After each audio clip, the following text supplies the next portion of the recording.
আজকে আমি আপনাদেরকে শেখাবো আল কুদ্দুসু 1100 বার পাঠ করে ফু দিলে কি হয়। আমি আবার বলছি, আল কুদ্দুসু 1100 বার পাঠ করে ফু দিলে কি হয়। খুবই দামি এবং মূল্যবান এই আমলটি আপনি শিখে রাখুন, আপনার কাজে লাগবে।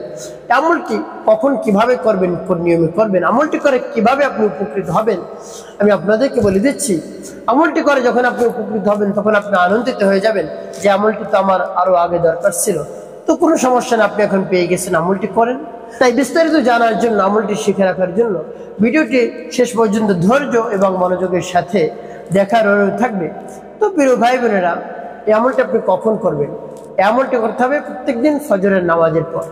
ফজরের নামাজের পর যদি করেন তাহলে আপনি এমন সমস্যা থেকে মহান রব্বুল আলামিন আপনাকে উদ্ধার করবেন।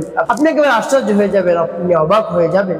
এই জন্য ফজরের নামাজের পর সবকিছু আমল করার পরে, তাসবিহ তাহলিল পাঠ করার পরে আপনি এই নামটি পাঠ করবেন। এই নামটি পাঠ করে মহান রব্বুল আলামিনের কাছে বলবেন, আপনি একেবারে আনন্দিত হয়ে যাবেন, খুশি হয়ে যাবেন। তো প্রিয় ভাই বোনেরা, আমলটি কিভাবে করবেন? আপনি ধরে নিন ফজরের নামাজ আপনি জামাতের সাথে আদায় করেছেন। তারপরে সর্বপ্রথম কোন কাজ করতে হবে? আপনার যদি অজু থাকে তাহলে তো ভালো, অন্যথায় উত্তম রূপে আপনাকে অজু করতে হবে। উত্তম রূপে অজু করে তারপরে পবিত্র স্থানে আপনাকে বসে আমলটি শুরু করতে হবে। তবে নির্জন জায়গায় আপনি বসবেন, যেন কেউ আপনাকে ডিস্টার্ব না করে। এভাবে নির্জন একটি জায়গায় বসে সর্বপ্রথম কি পাঠ করবেন? আপনার জীবনের সব ধরনের গুনার কথা স্মরণ করে, ক্ষমার উদ্দেশ্যে, তাওবার উদ্দেশ্যে, গুনাহ মাফের উদ্দেশ্যে আপনি ইস্তেগফার পাঠ করবেন, ক্ষমা প্রার্থনা করবেন মহান রব্বুল আলামিনের কাছে। বাংলায় বলতে পারেন, হে আল্লাহ, আমার জীবনের সমুদায় গুনাহ খাতা মাফ করে দেন। আপনি তো গুনাহ মাফকারী, আপনি তো গুনাহ মাফ করে দেন। যত ধরনের গুনাহ হয়ে যাক না কেন আপনি মাফ করে দেন। আমার জীবনের সমুদায় গুনাহ মাফ করেন, ছোট বড়, রাতে দিনে, প্রকাশ্যে গোপনে যত ধরনের গুনাহ আমার দ্বারা হয়ে গেছে আপনি মাফ করে আমার অন্তরকে পাক এবং পবিত্র বানিয়ে দেন। এভাবে মহান রব্বুল আলামিনের কাছে বলবেন। বা ইস্তিগফারটি পাঠ করতে পারেন আপনি যদি আরবিতে পড়েন, যেমন আস্তাগফিরুল্লাহ রাব্বি মিন কুল্লি যামবি ওয়া আতুবু ইলাইহি লা হাওলা ওয়ালা কুওয়াতা ইল্লা বিল্লাহিল আলিয়্যিল আযীম।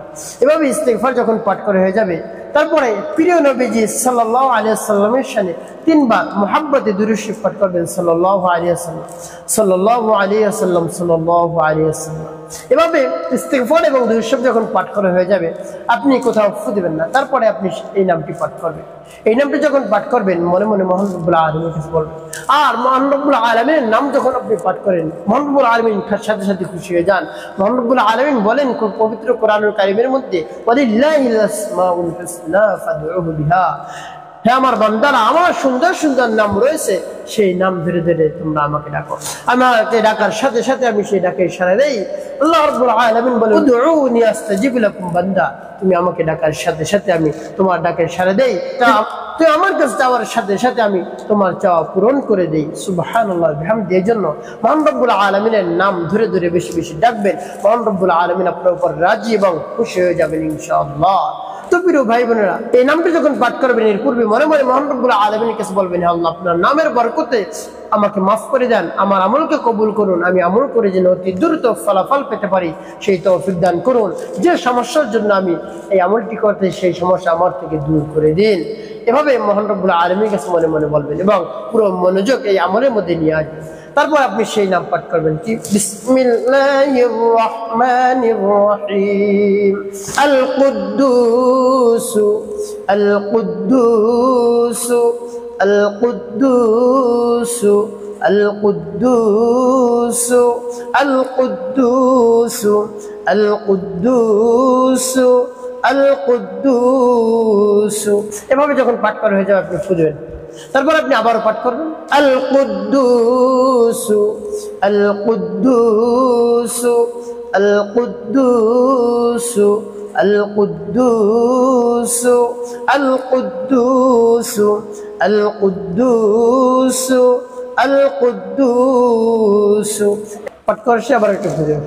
তারপর আপনি মনে দরদ নিয়ে আবার পাঠ করবেন, আল কুদ্দুস, আল কুদ্দুস, আল কুদ্দুস, আল কুদ্দুস, আল কুদ্দুস, আল কুদ্দুস, আল কুদ্দুস। পাঠ করা শেষ, আবার একটু ফুটবে। প্রিয় ভাই বোনেরা কতবার পাঠ করবেন? 1100 বার আপনি পাঠ করবেন। তারপর 3টি ফু দিবেন। সর্বশেষ আপনি 3 বার দুরূদ ইব্রাহিম পাঠ করবেন। আল্লাহুম্মা সাল্লি আলা মুহাম্মাদ ওয়া আলা আলি মুহাম্মাদ কামা সাল্লাইতা আলা ইব্রাহিম ওয়া আলা আলি ইব্রাহিম ইন্নাকা হামিদুম মাজিদ। আল্লাহুম্মা বারিক আলা মুহাম্মাদ ওয়া আলা আলি মুহাম্মাদ কামা বারাকতা আলা ইব্রাহিম ওয়া আলা আলি ইব্রাহিম ইন্নাকা হামিদুম মাজিদ। এভাবে আল্লাহুম্মা সাল্লি আলা মুহাম্মাদ ওয়া আলা আলি মুহাম্মাদ কামা সাল্লাইতা আলা ইব্রাহিম ওয়া আলা আলি ইব্রাহিম ইন্নাকা হামিদুম মাজিদ। আল্লাহুম্মা বারিক আলা মুহাম্মাদ ওয়া আলা আলি মুহাম্মাদ কামা বারাকতা আলা ইব্রাহিম ওয়া আলা আলি ইব্রাহিম ইন্নাকা হামিদুম মাজিদ। এভাবে যখন দুরূদ ইব্রাহিম পাঠ করা হয়ে যাবে 3 বার, তখন 2টি ফু দিবেন। তো প্রিয় ভাই বোন, এভাবে মোট 5টি ফু দিয়ে আপনার আমলটি করা হয়ে গেল। কোন উদ্দেশ্যের জন্য আপনি আমলটি করলেন? আপনার যদি কঠিন থেকে কঠিন রোগ হয়, ডাক্তারের কাছে গিয়েছেন, ডাক্তারের কাছে যেতে যেতে আপনি অস্থির হয়ে গেছেন, পেরেশানগ্রস্ত হয়ে পড়েছেন যে আমার কোন রোগ হয়েছে, ভালো হয় না।